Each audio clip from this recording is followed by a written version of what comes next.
Pertanyaan berikut, Ustazuna, ini keluar dari materi Ustazuna. Bismillah. Assalamualaikum warahmatullahi wabarakatuh. Waalaikumsalam warahmatullahi wabarakatuh.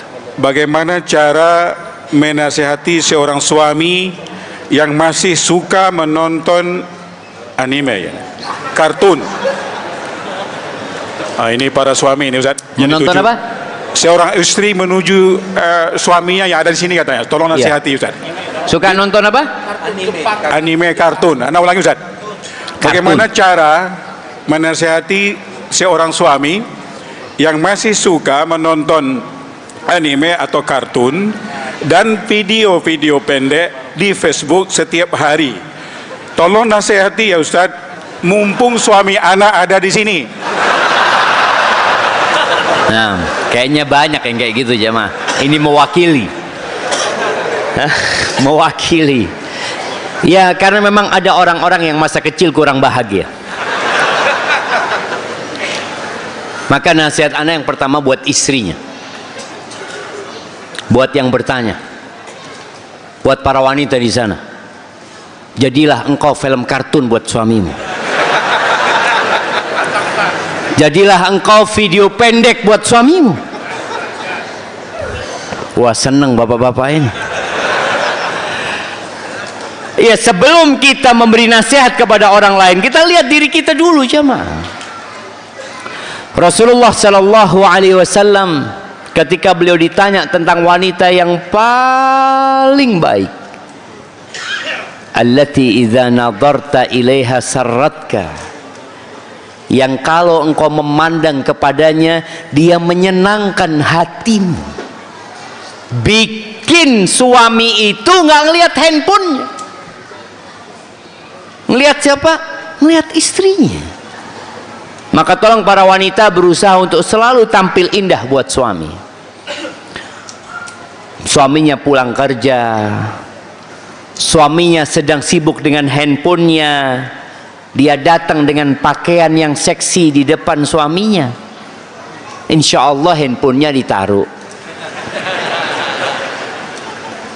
Ya, ini usaha dari seorang wanita. Bagaimana dia selalu enak dipandang. Karena terus terang, banyak laki-laki kalau melihat istrinya cantik, pertanyaannya apa? Mau kemana? Kalau istrinya biasa-biasa aja, oh berarti nggak mau kemana-mana.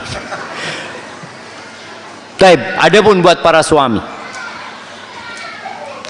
jamaah rahimakumullah, modal hidup kita adalah waktu. Modal hidup kita adalah al-waktu. Orang barat mengatakan time is money. Waktu itu adalah uang. Enggak bisa uang itu beli waktu. Antum punya uang 1 triliun, antum tidak bisa beli 1 hari dari umur antum tahun lalu. Nggak bisa. Uang yang hilang bisa dicari, waktu yang hilang tidak akan pernah kembali. Dan ternyata ada banyak perampok waktu, yang salah satunya adalah handphone kita, tontonan kita. Ketika antum sudah pegang handphone, antum buka sesuatu, buka satu sesuai dengan yang antum habiskan untuk nonton sesuatu yang boleh, ya, karena tontonan itu yang haram jelas nggak boleh. Ada yang ditonton boleh ditonton, hal-hal yang mubah. Kalau antum nonton 5 menit, antum baca Quran 5 menit. Bisa seperti itu. Bisa. Insya Allah berhenti nonton antum, karena nggak kuat baca Quran. Ya Allah, capek baca Quran, udah berhenti. Karena sayang jamaah. Orang ketika melihat neraka jahanam didatangkan pada hari kiamat, semua orang yang soleh dan tidak soleh mengatakan, ya laitani qaddamtu li hayati. Andai kata aku ketika hidup di dunia, aku berbuat untuk persiapan kehidupanku yang sebenarnya. Dan buat para istri juga, doakan suaminya, doakan suaminya. Buat para suami tadi, berusaha untuk menghormatin waktunya. Waktu itu lebih mahal daripada uang jamaah. Hadza wallahu a'lam bissawab. Good Ustaz. Assalamualaikum warahmatullahi wabarakatuh. Afwan izin bertanya, saya sudah belajar sunnah dari beberapa tahun yang lalu, tetapi saya belum sepenuhnya bisa lepas dari dunia, ini maksudnya dunia drama Korea Ustaz, dan artis Korea. Anda tidak paham dengan ini Ustaz. Bagi saya itu masih merupakan hiburan untuk saya, tetapi saya tetap ikut kajian, tahsin, dan kegiatan keagamaan lainnya. Bagaimana tanggapan Ustaz? Apa yang harus saya lakukan? Syukron Ustaz. Barakallahu fiik. Alhamdulillah.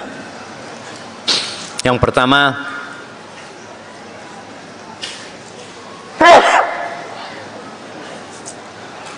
alhamdulillah. Yahdikumullah yuslih balakum. Yang pertama saya ucapkan kepada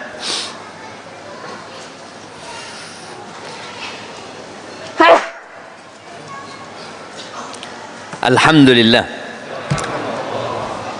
Yahdikumullah wa yuslih balakum. Yang pertama buat yang bertanya, teruslah engkau menuntut ilmu dan berhentilah nonton drakor.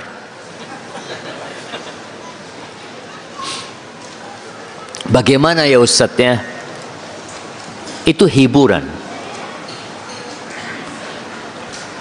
Ya, ketika seorang menganggap itu hiburan, engkau lihat apa yang engkau dapatkan dengan nonton itu.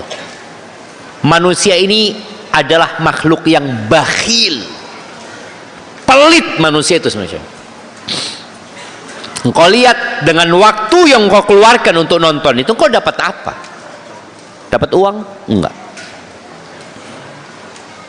Ketika engkau selesai nonton itu, imanmu bertambah. Alhamdulillah Ustaz, sejak nonton drakor itu Anda bisa sholat malam 11 rakaat Ustaz. Nggak ada. Imanmu semakin melemah. Dan engkau lihat bertahun-tahun engkau ngaji.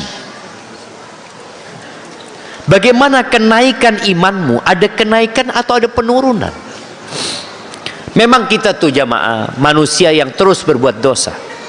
Tatkala engkau terjebak dalam nonton hal itu, hal yang tidak berguna, setelah itu engkau bertobatlah kepada Allah, beristighfarlah, niat untuk tidak mengulangi.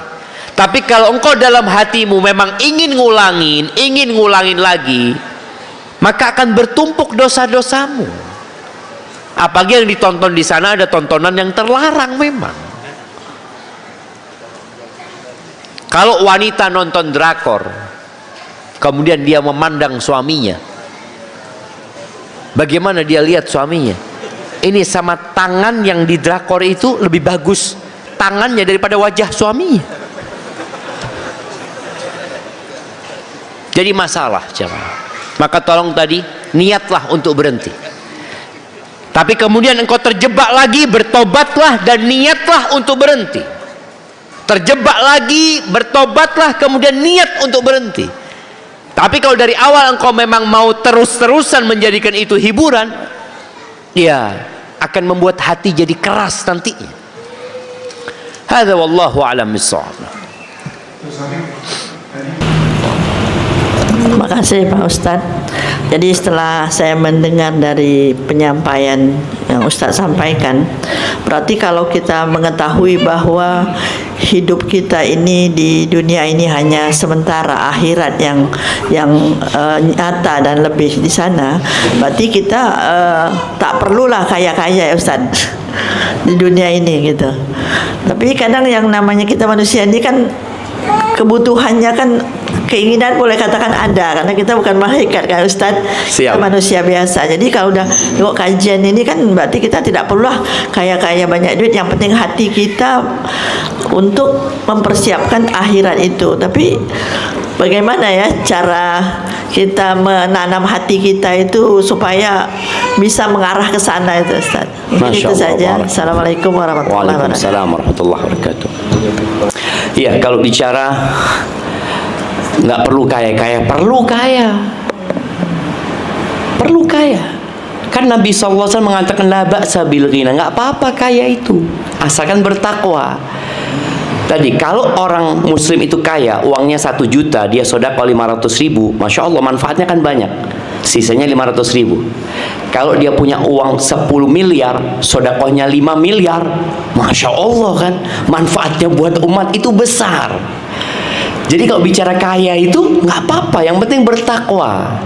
Namun tadi jangan sampai kita sampai di satu titik nol itu cuma nambah tapi nggak keluar.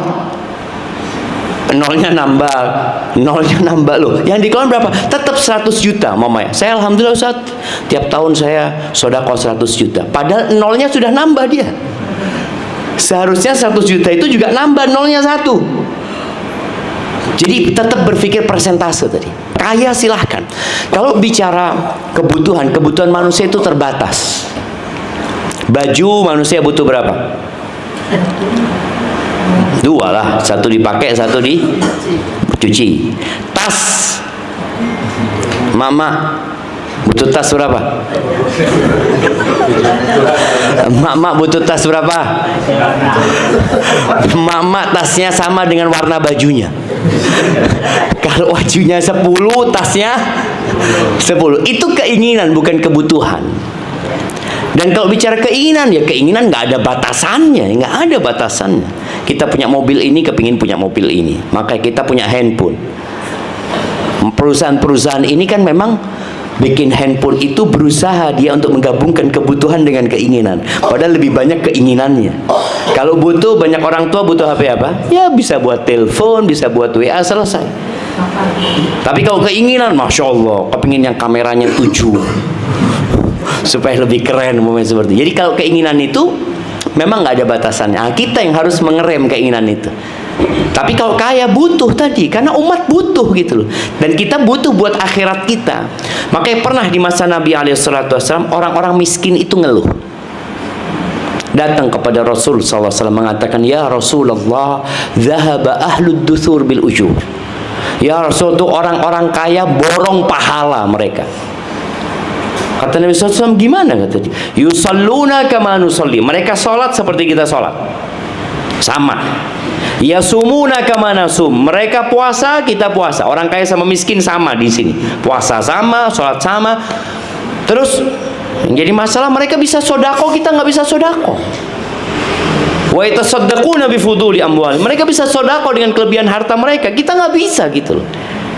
Ini orang miskin kepingin gitu loh, tapi nggak bisa.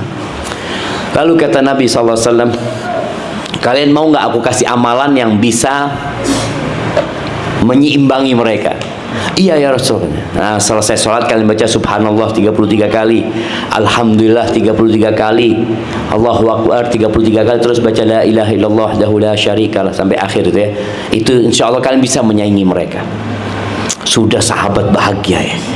Tahu-tahu orang kaya dengar, ngamalin juga orang kaya. Datang lagi sahabat, ya Rasulullah, mereka ikut-ikutan, kata dia.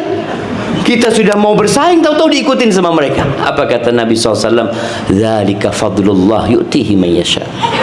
Itu karunia dari Allah, Allah berikan kepada siapa yang Allah kehendaki gitu.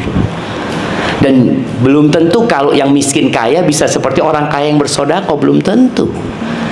Maka kita harus bersyukur dengan kondisi yang ada.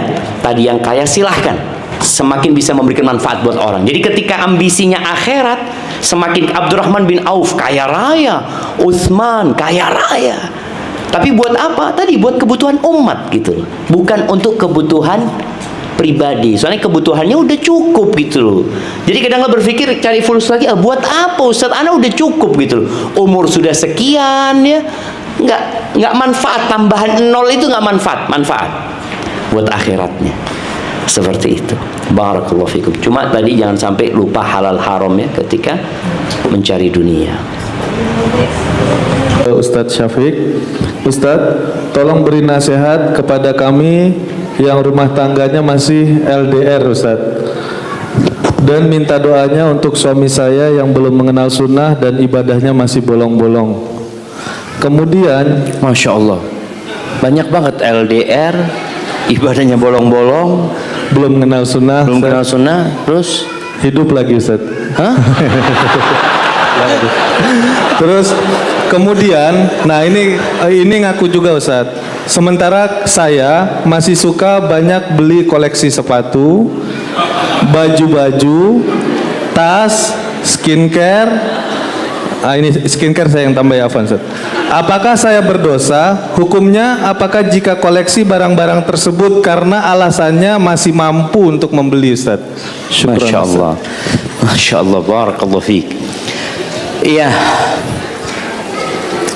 yang LDR-an ini, nasihat ana yang pertama sabar, kemudian ingat ihfadillah yahfadka, jagalah Allah, Allah akan menjagamu.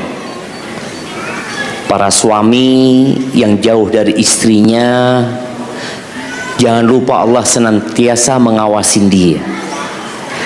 Setiap dosa yang dia kerjakan akan berdampak kepada kehidupan dia.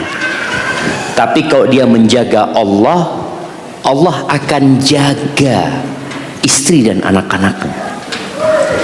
Seorang laki-laki yang tidak menjaga Allah Azza wa Jalla, dia umpamanya berzina di tempat itu, istrinya nggak tahu, Allah nggak akan jaga keluarganya. Ini nasihat yang pertama buat yang LDR. Yang kedua, yang namanya syahwat itu ada kondisi dia datang memuncak. Apa yang harus dilakukan? Puasa. Maka hendaklah memperbanyak puasa sunnah. Sang istri puasa juga mengingatkan suaminya, bang jangan lupa bang hari Senin kalau engkau ada waktu luang puasa. Suami juga mengingatkan istrinya. Selain kita mendapatkan kedudukan yang tinggi di sisi Allah dengan puasa sunnah itu, juga kita jaga syahwat kita. Karena ada satu orang di Jeddah dulu, telepon ana dia. Jadi dia ngomong, Ustaz, tolong saya kasih amalan Ustaz. Supaya apa? Supaya istri ana tidak selingkuh. Jadi ada sihir jemaah di kampung itu. Sihir yang menyebabkan orang itu nggak bisa berzina. Suaminya bisa berzina, istrinya nggak bisa berzina. Ada istilah namanya songai raja. Itu bahasa Madura. Itu salah satu sihir yang tadi sang istri tidak bisa berzina. Dia berpikir dengan dia menjalankan itu, istrinya tidak berzina. Na'udzubillah, istrinya dizinai sama dukunnya yang memberikan sihir itu sendiri jemaah. Karena dia nggak menjaga Allah Azza wa Jalla. Maka hendaklah kita benar-benar menjaga Allah Subhanahu wa taala, dan tadi dengan puasa sunnah. Kemudian ya watawasau bil haq, ya, saling memberikan nasihat kalau tadi suaminya belum kenal sunnah. Jadi istri itu kalau nge-share sesuatu sama suaminya, jangan sampai suaminya bosan. Kan ada yang pagi share kajian, siang kajian, sore kajian, sehari 3 kali share kajian. Akhirnya suami nggak buka gitu. Tapi bagaimana ketika istri tidak membuat suaminya bosan, dia kirim sesuatu, bang coba dengerin ini bang, aku ingin pendapatmu. Jadi istri men-share, minta suaminya memberikan pendapat dia tentang kajian tersebut. Setelah itu tanya, bang gimana kajiannya? Ada yang perlu disampaikan ke ana apa enggak? Atau ada catatan enggak terhadap kajian tersebut?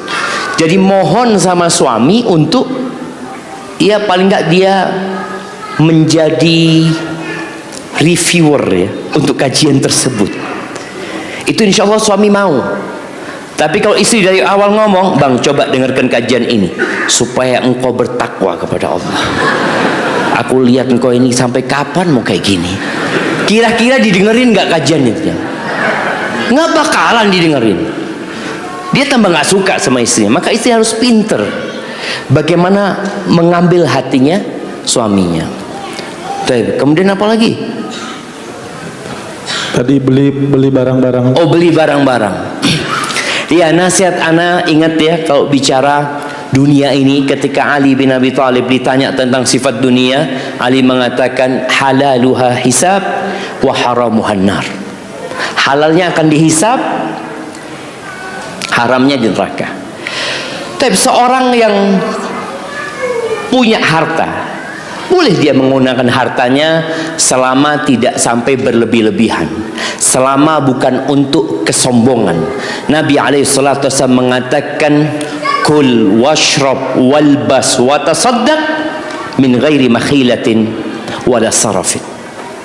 Kata Nabi SAW, engkau silahkan makan semaumu, engkau makan, minum, fadhal minum. Engkau mau beli baju, mau pakai baju, terserah, mau sedekah silakan. Syaratnya 2. Selama engkau tidak melakukan 2 hal ini boleh. Jauhi kesombongan dan jauhi berlebih-lebihan. Tapi sekarang kalau sudah punya tas, ada yang koleksi tas, anak kadang kala tidur di rumahnya jamaah ya. Ustaz, fadhil Ustaz, tidur sana Ustaz. Anak masuk kamar itu, Masya Allah, ini toko tas ya. Jadi tas itu ditaruh di etalase jemaah. Etalase, ya Allah, anak ngomong ya. Jadi emak-emak ini tolong kalau beli sesuatu yang lama disodakohkan. Beli baju, apalagi belanja nih ya, beli baju yang lama disodakohkan. Ketika disodakohkan nggak hilang, nggak hilang. Kita kan berpikir kalau sodakohkan jadi hilang. Enggak. Ketika engkau sodakohkan, engkau simpan. Tempat penyimpanannya lebih aman daripada etalase. Disimpan dan engkau akan mendapatkan. Kelak ketika engkau sudah meninggal dunia, tahu-tahu pahala dari tas itu datang ke kuburan. Biasanya emak-emak ini Masya Allah ngomong sama suaminya, bang, ini kayaknya butuh lemari satu lagi. Jadi minta tambahan lemari, minta tambahan etalase. Emak-emak ya jangan mau dibodoh-bodohin sama penjualnya. Ana masih ingat di Madinah, salah satu pegawai di kampus itu, dia marah, dia ngomong, ya Allah, ana punya istri, kata dia, tadi malam beli tas. Beli apa? Beli sepatu 50 pasang jam. Antum bisa bayangin. Dia lihat, apa nih, kata dia, lagi diskon. Iya, emang lagi diskon, kita beli semuanya. Kata dia, lagi diskon, kata, lagi murah nih. Allahu Akbar. Karena kalau dibohongin. Maka tolong para perempuan sadar, engkau beli fadhal, engkau punya 2, 3. Perempuan ini butuh baju berapa? Butuh baju berapa? 2. 1 dipakai, 1 buat ganti. Kan gitu kan? Kalau bicara kebutuhan 2. Tapi kalau bicara keinginan, waduh, sudah punya abaya yang hitam yang polos, kepingin yang garis-garis. Udah dapat yang garis-garis, kepingin yang kotak-kotak. Udah dapat yang kotak-kotak, kepingin yang kayak macan. Nanti pokoknya keinginan itu nggak pernah selesai. Tas kayak gitu. Antum kalau lihat tas, Anda tuh sampai ngomong, istri Anda sering dikasih tas. Anda ngomong tuh ada tas lagi, yang lama keluarin. Sayang, masih bagus. Ya itulah, mumpung bagus kasihkan ke orang. Jangan kita berbagi itu dengan sesuatu yang sudah kita tidak sukai. Maka usahakan mumpung kau sukai, bagikan kepada orang. Maka buat mama, kalau bicara boleh aja. Engkau akan dihisap nanti pada hari kiamat. Akan dihisap. Bicara harta itu 2 hisapnya. Dari mana dan kemana. Ketika engkau tidak sombong, ketika engkau tidak berlebih-lebihan, masih aman sebenarnya. Tapi usahakanlah tadi, usahakan berbagi dengan yang lainnya. Sepatu engkau butuh 2, 1 untuk dicuci, 1 untuk dipakai. Ya Pak Ustaz, cukup apa enggak 2 Ustaz? Hah? Jadi bapak-bapak gimana bapak-bapak? Skincare, kalau skincare itu habis. Kalau skincare itu dipakai habis. Tapi usahakan jangan penuh kulkas sama skincare lah jemaah. Jadi sampai kita mau cari buah itu, lihat, Allahu Akbar. Jadi bapak-bapak perlu mengarahkan istrinya. Tapi yang jelas ibu-ibu menggunakan skincare buat siapa? Buat suaminya. Dan sampai hari ini anak terus mengingatkannya, bagaimana wanita itu cantik buat suaminya. Ada riasan pengantin, riasan ini. Bagaimana sekarang diadakan dan dibudayakan riasan untuk suami. Jadi istri di rumah rias seperti pengantin, ditanya mau kemana kau? Aku nunggu suamiku, kata dia. Pernah terjadi itu ibu-ibu? Hampir nggak pernah. Hampir nggak pernah. Yang ada dia riasan itu kalau lagi acara pengantin datang. Makanya sampai hari ini suami itu kalau ngeliat istrinya cantik, pertanyaannya apa? Mau kemana? Mau kemana? Mau kemana? Barakallahu fiik. Nah. Baik. Bismillah. Assalamualaikum warahmatullahi wabarakatuh. Waalaikumsalam warahmatullahi wabarakatuh. Semoga Allah SWT memberkahi Ustadz dan keluarga Ustadz. Ini pertanyaan sepertinya dari akhwat. Ustadz, bagaimana kami yang perempuan bisa memakmurkan masjid agar kami bisa menjadi tetangga Allah, sedangkan kami dalam kurung perempuan lebih afdol solat di rumah? Jazakallahu khairan. Masya Allah, barakallahu fiik. Iya, tadi udah disebutkan bahwasanya sholatnya wanita semakin tersembunyi di rumahnya, semakin gelap, semakin nggak ada yang ngeliat, itu lebih utama daripada dia sholat di masjid. Tapi bukan berarti mereka tidak bisa memakmurkan masjid. Dia bisa memakmurkan masjid dengan menciptakan generasi-generasi yang memakmurkan masjid.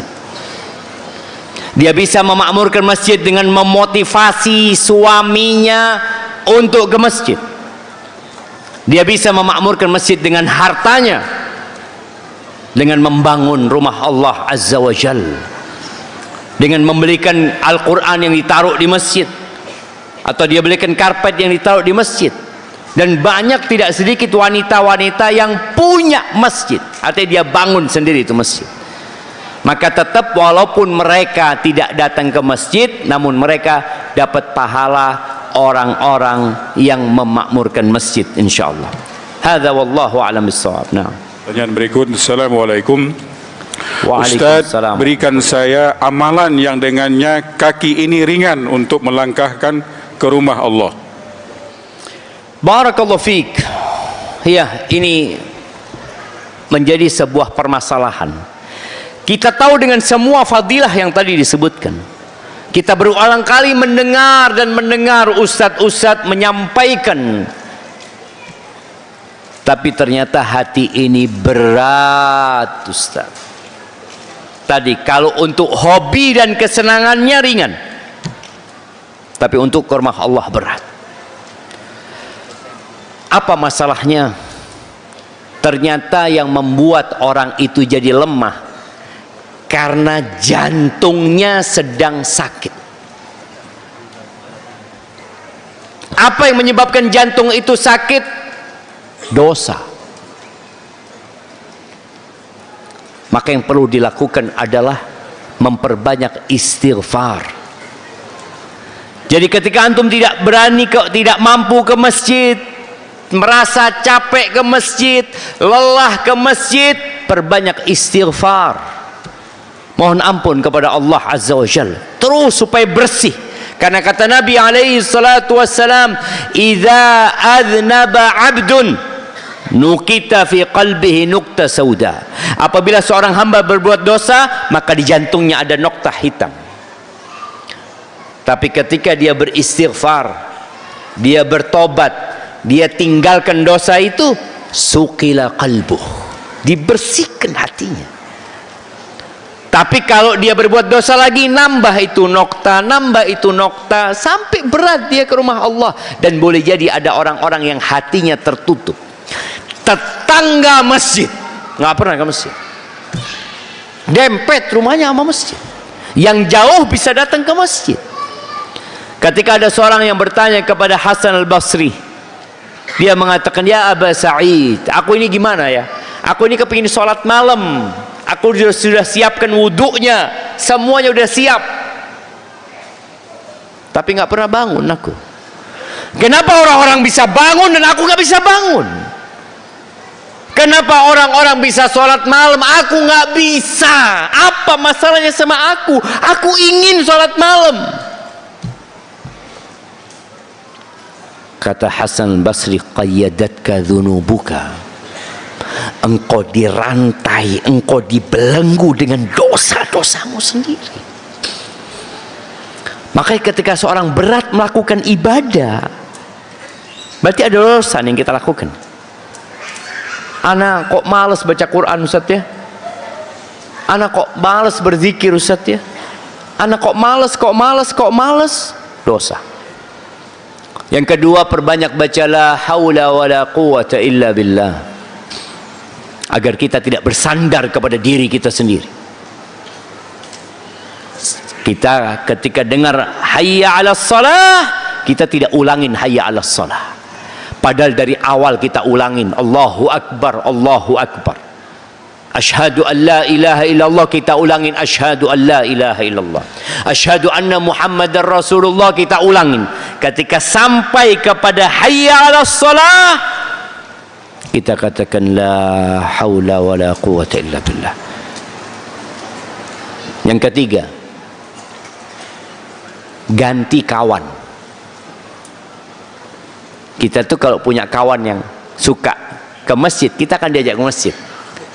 Tapi kalau kawan kita suka main bola, di mana-mana ditelepon antum. Ayo main. Terus antum ngomong ayo ke masjid. Aduh, capek aku. Main bola nggak capek, maka tolong ganti kawan. Cari kawan yang suka ke masjid, insya Allah langkahmu akan mudah ke rumah Allah Azza wa Jalla. Hadza wallahu a'lam bissawab. Dan berikut Ustaz. Assalamualaikum Ustaz. Waalaikumsalam Bagaimana warahmatullahi wabarakatuh. pendapat sebagian orang bahwa tugas rumah tangga itu adalah tugas suami, bukan istri? Tadi Tugas apa? Tugas apa? Anda ulangi Ustaz. Bagaimana pendapat sebagian orang bahwa tugas rumah tangga itu adalah tugas suami, bukan istri? Tugas Tadi rumah Ustaz Zuna tangga. sampaikan. Ini belum sampai ke ujung Ustaz. Enggak rumah tangga. Apa tugas rumah tangga maksudnya?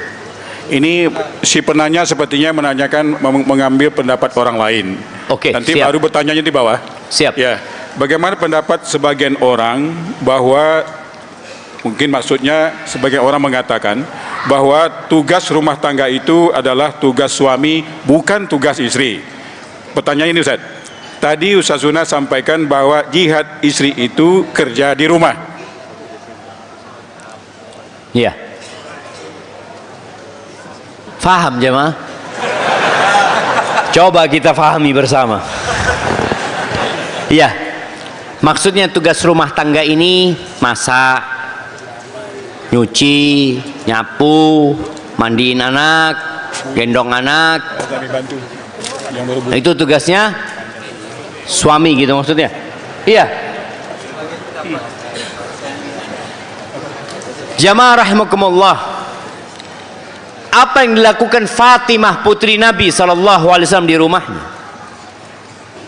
Siapa yang masak di rumah Ali bin Abi Thalib? Fatimah. Siapa yang ngurusin anak-anaknya? Fatimah. Sampai tangannya kasar. Memang ada yang berpendapat seperti itu? Enggak. Allah Azza wa Jalla mengatakan walahunna mithlul ladzi 'alaihinna bil ma'ruf walirrijali 'alaihinna darajah. Dan wanita-wanita itu punya hak yang setara dengan kewajibannya. Punya hak yang setara dengan kewajibannya bil ma'ruf, dengan cara yang ma'ruf. Ini dikembalikan kepada urf, kepada budaya yang ada di masyarakat. Dan laki-laki punya derajat lebih dari wanita. Memang para ulama menyebutkan ada wanita-wanita yang memang ketika dia di rumah orang tuanya, ini anaknya orang kaya, dia biasa pakai pembantu, maka engkau sebagai suami ketika menikah sama dia, ya usahakan tetap memuliakan dia seperti dia di rumah orang tuanya. Nggak mampu Ustaz, ya cari yang lain ya. Betul. Jadi siapa yang melamar wanita-wanita yang cantik, wa man yakhtubil hasna falyasbir ala ghala'il muhur. Barang siapa yang melamar wanita yang cantik, maka dia harus sabar memberikan mahar yang banyak. Karena memang beda jemaah. Anaknya orang kaya, cantik, bedaknya nggak boleh 700.000. Apalagi sekarang musim skincare. Cari yang nggak pakai skincare tuh. Barakallahu fikum. Ana mau tanya Ustaz. Ana adalah anak dari broken home. Kerusakan rumah tangga dikarenakan ibu selingkuh. Kemudian sampai ayah jatuh sakit dan cerai. Ibu menikah sama selingkuhannya. Ana bertanya, bolehkah ana menjauhi dan tetap mendoakan ibu? Karena kalau melihat ibu dikhawatirkan dendam sama selingkuhannya. Jazakallahu khairan. Jamaah, kadangkala musibah itu membuat sebagian orang sakit karena dia nggak kuat nahan musibah tersebut. Tolong ketika antum kena musibah, yakin bahwa sebelum antum lahir musibahnya udah dicatat. Katakan inna lillah wa inna ilaihi raji'un. Kamu sang anak ini bagaimana menyikapi ibunya? Bapaknya belum mati kan? Iya, bapaknya sakit. Engkau kuatkan hati bapakmu. Ayah nggak usah mikirin ibu. Selesai sudah bercerai, alhamdulillah. Ayah tahu ibu selingkuh, kemudian ibu minta cerai, alhamdulillah. Cari ganti yang lebih baik. Karena orang yang mengatakan inna lillahi wa inna ilaihi raji'un, lalu dia berkata Allahumma ajurni fi musibati wa akhlif li khairan minha. Ya Allah, berikan pahala di musibahku ini dan berikan aku ganti yang lebih baik. Yakin Allah kasih ganti yang lebih baik. Terus buat sang anak, sudah selesai, ibumu sudah cerai, berpisah sama bapakmu, tapi tidak ada putusnya anak sama ibu.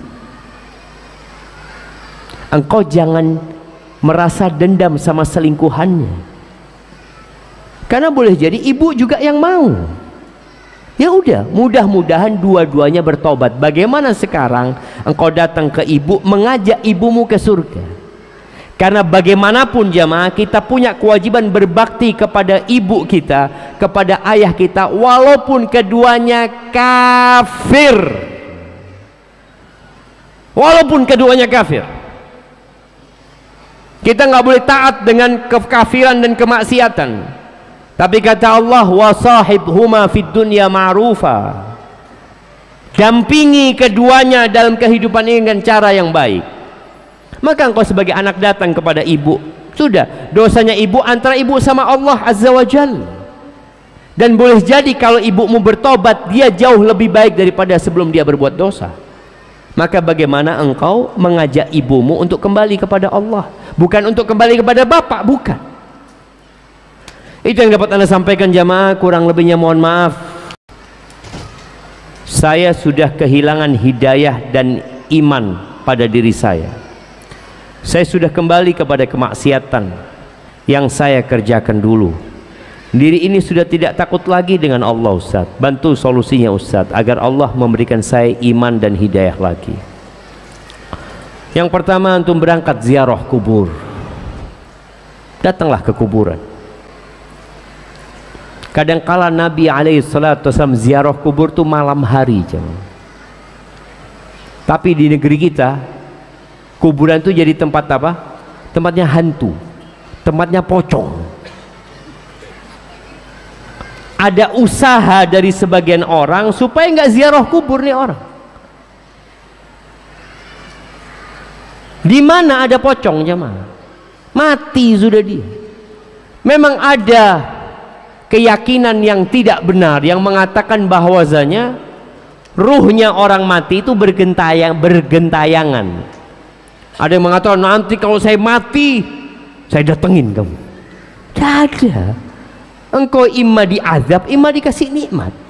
Nggak ada ceritanya ruhnya keluar jalan-jalan. Maka datang ziarah kubur. Kemudian setelah itu antum perbanyak zikir. Orang yang hatinya mati ini harus dihidupkan. Zikir. Zikir ini amalan yang tidak membutuhkan energi besar dan tidak membutuhkan kondisi tertentu. Udah, antum sekarang semua yang membuat antum lupa dari Allah tinggalkan. Handphone antum matikan. Boleh jadi sebulan antum putus hubungan dengan handphone. Zikir, baca buku, lakukan hal-hal yang bermanfaat. Karena kalau hatinya sudah mati bahaya jemaah. Boleh jadi antum dicabut nyawanya dalam kondisi berbuat dosa. Yang ketiga, ganti kawanmu. Karena biasanya orang itu nyaman berbuat dosa dengan yang seversi, sefrekuensi, maka tinggalkan. Dan terus banyak istighfar, mohon ampun sama Allah. Nasihat ana, besok antum datang ke masjid sebelum adzan, mulai subuh. Terus nanti antum sholat qobliyah subuh. Lalu setelah sholat qobliyah subuh, antum banyak berdoa di situ. Lalu sholat subuh. Habis sholat subuh selesaikan zikir. Nanti zuhur seperti itu. Antum coba 3 hari lah. Insya Allah Allah kembalikan rasa yang pernah antum nikmati dahulu dari keimanan tersebut.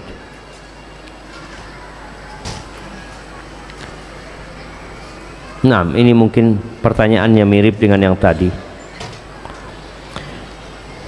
Ana ingin bertanya, istri ana mu'allaf. Kami sudah 8 tahun menikah, tapi belum diberi keturunan. Gimana caranya Ustadz supaya kami sabar menerima ujian ini dan ikhlas? Jazakallahu khairan. Ahibati fillah, Nabi Ibrahim dikasih anak ketika umur 86 tahun. Beliau nabi. Aisyah radhiyallahu taala anha istrinya Nabi sampai mati nggak punya anak.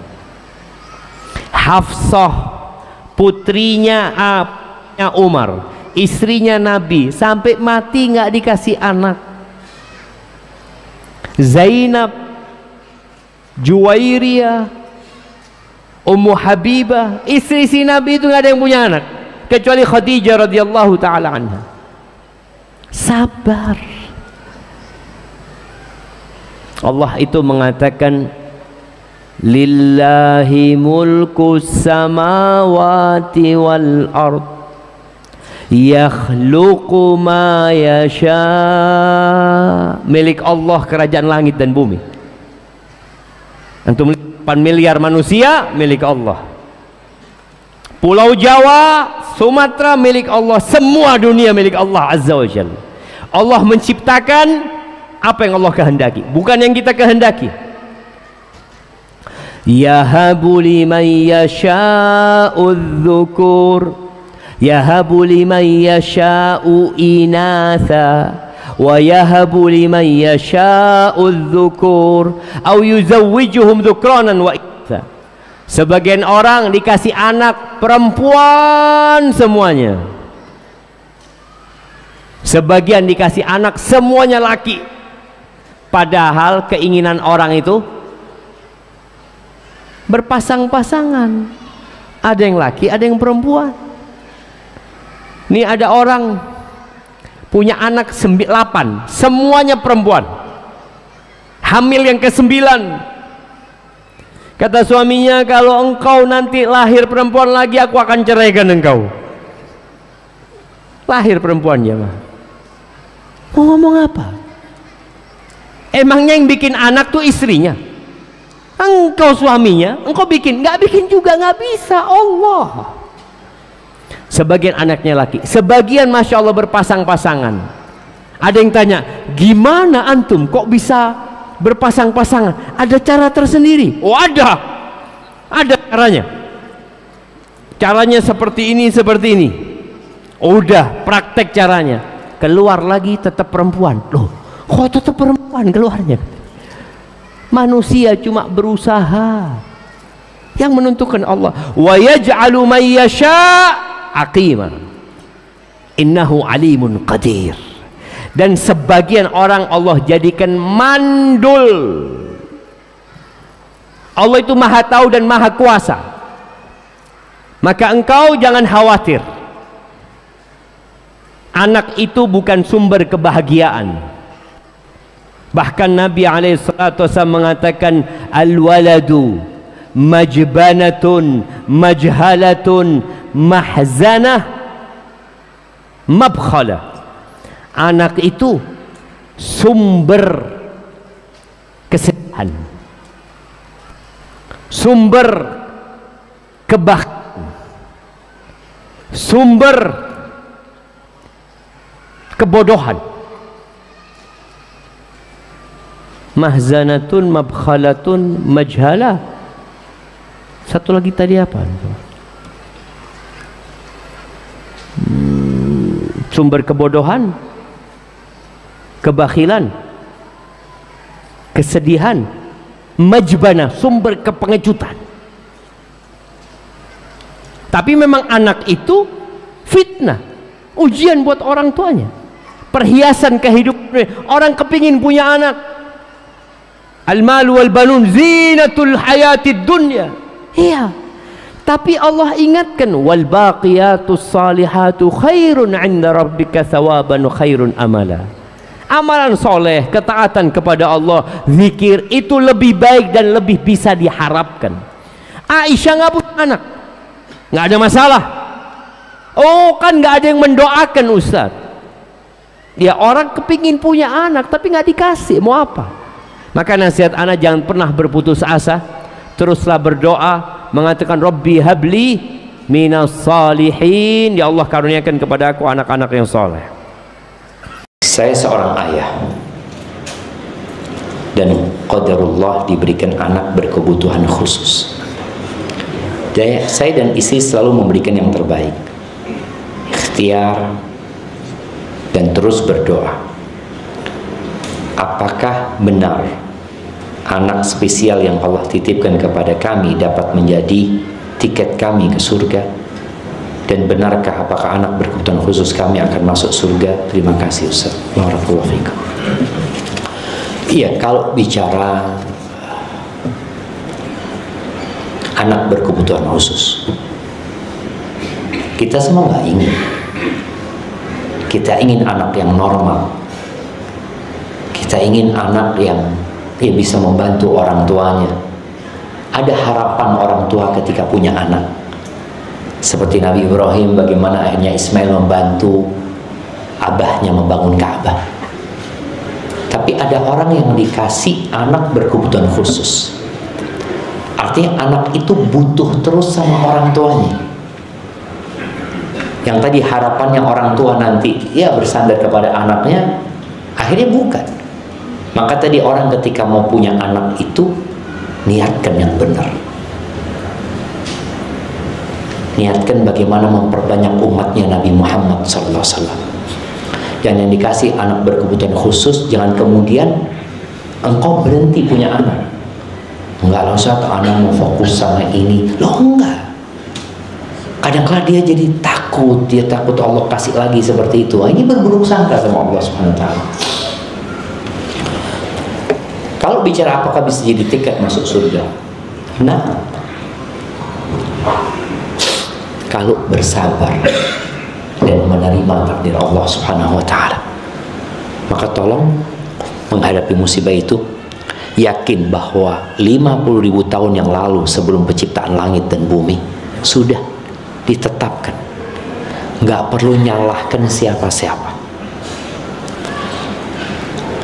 Setiap hari orang tuanya memberi makan, menggendong, ngurusin, itu pahala terus ya. Beda kalau anaknya nggak berkebutuhan khusus, selesai anaknya sudah lepas. Tapi ini sama Allah dikasih pahala terus orang tuanya. Terus bagaimana dengan anak itu? Apakah dia akan masuk surga? Insya Allah. Anak berkebutuhan khusus ini macam-macam ya. Ada anak berkebutuhan khusus yang secara fisiknya bermasalah, tapi ada yang secara akalnya. Kalau akalnya tidak ada bersama dia, ya dia tidak dihisap ya. Karena pena malaikat diangkat. Tapi kalau dia secara fisik maka dia tetap akan dihisap nanti. Kalau akalnya ada bersama dia, maka tetap dibimbing dia untuk sholat, untuk ibadah semampunya. Barakallahu fikum.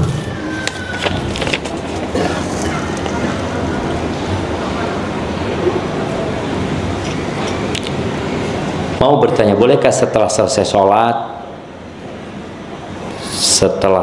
sholat berzikir?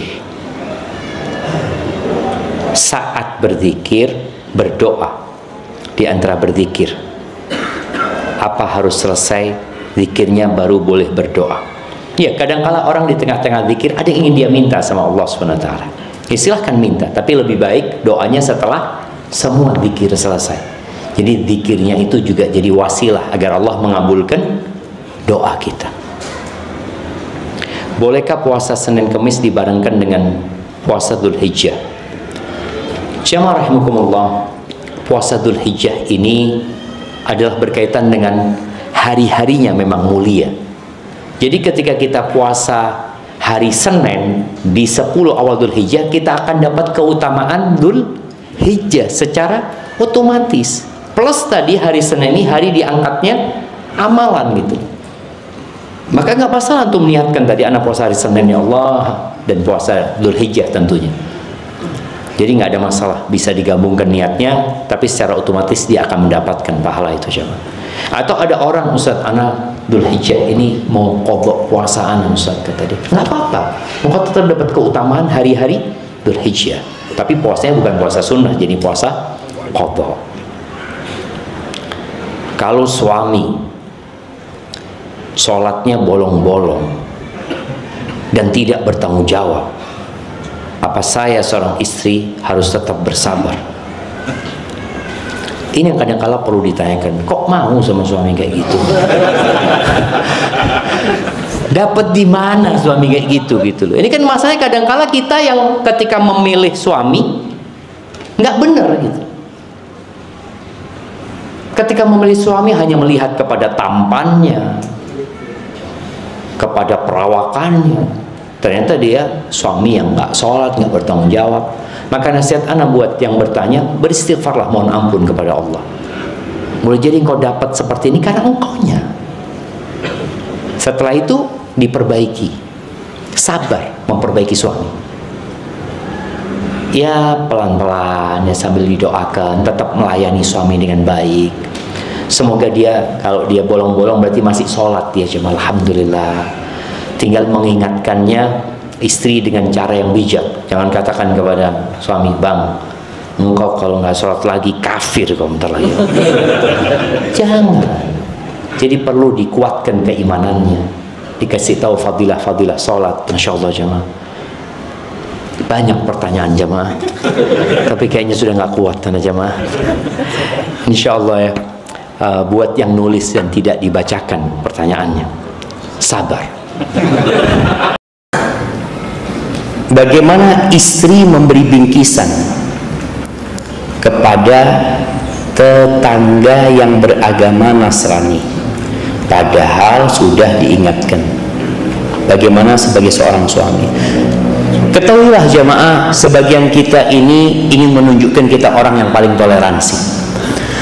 Memberikan hadiah kepada tetangga itu dianjurkan, walaupun agamanya Nasrani, tapi tidak dalam ritual mereka.